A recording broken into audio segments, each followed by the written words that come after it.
సప్తవర్ణాల సమ్మేళనం హోళీ. మిఠాయిల్లో రారాజు మన ఆలివ్. అకేషన్ ఏదైనా ఆలివ్ మిఠాయిలతోనే. నేను ఎలాంటి కాలంలో పెరిగానంటే భావోద్వేగాలు లేకుండా, జీవిత బరువులు మోయకుండా, కించిత్తు భావుకత లేకుండా, బాధ్యతగా నడవకుండా ఉంటే ఇంత దూరం రాగలమా? జీవితంలో నిన్న కాగితాలు ఎలా జరిగిపోతాయి? అంత ఫ్లూక్ అండి అంటే 21 సీట్లతో 100% వచ్చేస్తామా? 151 సీట్లు ఉన్న ఆ పార్టీని 11 సీట్లకి రానివ్వగలమా? ఎంత పోరాటం చేశాం మనం, ఎంత నలిగాం. వైజాగ్ లో మా ఎమ్మెల్యేలు ఎంతమందిని జైల్లో పెట్టారు, ఎంత భయభ్రాంతులను చేశారు.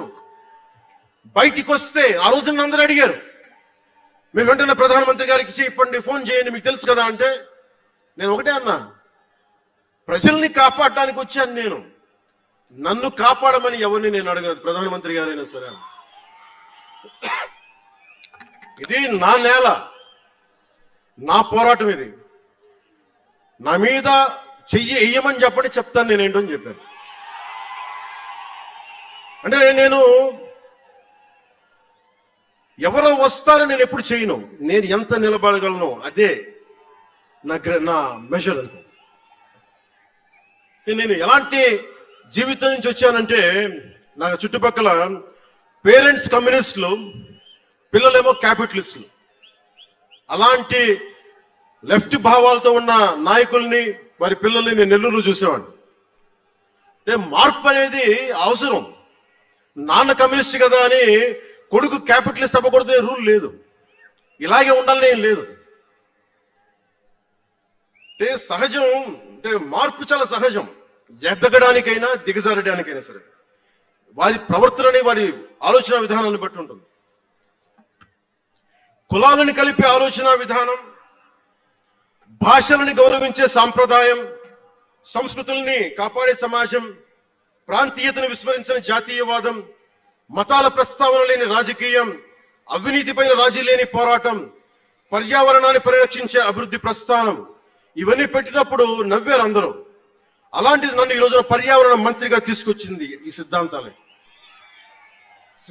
ప్రతిపాదించినప్పుడు చాలా పరిశోధించాలి, చరిత్ర చదవాలి, అవగాహన చేసుకోవాలి, జటిలమైన సందేహాలు, వాటికి వివరణ ఇవ్వాలి. ఇవన్నీ కూడా ఉండబట్టే ఈ రోజు ఇంత బలంగా నిలబడగలిగాను. నేను ఇంత ఆలోచించి అడుగు ముందుకేస్తాను తప్ప అనాలోచితంగా ఎప్పుడు నేను అడిగాను.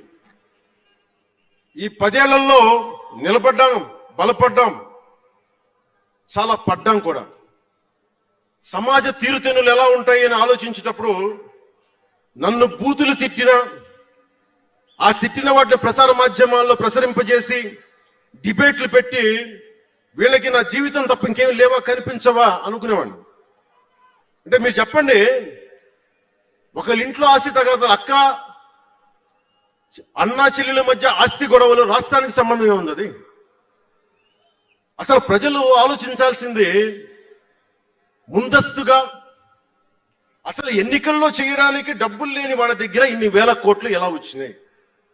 నేను డిగ్రీలు చదివి, పిహెచ్డీలు చదివి, నాకు ఉపాధి రాకపోతే వీళ్ళు కేవలం రాజకీయాల్లోకి వచ్చి వేల కోట్లు ఎలా సంపాదిస్తారు? దానికోసం వాళ్ళిద్దరు కొట్టుకుంటుంటే అది మనకి ఎలా సమస్య అవుతుంది? ఇది మీరు ఆలోచించాల్సింది. అంతేగాని కూర్చోబెట్టి సినిమా అంటే మొక్కే కాదంట్లా. మీకు కోపం రావాలి కదా, అన్యాయం జరిగితే. కోపం లేని సమాజంలో మార్పు ఎలా వస్తుంది? ఒక్కడికి కోపం వచ్చింది చిన్నప్పుడు, పవన్ కళ్యాణ్కి. ఒక్కడి కోపం వస్తే ఇంత మార్పు వచ్చింది. ఇన్ని లక్షల మంది కోపం వస్తే ఏం జరుగుతుంది మీరు ఊహించగలరా? ఆ కోపమే రావాలి.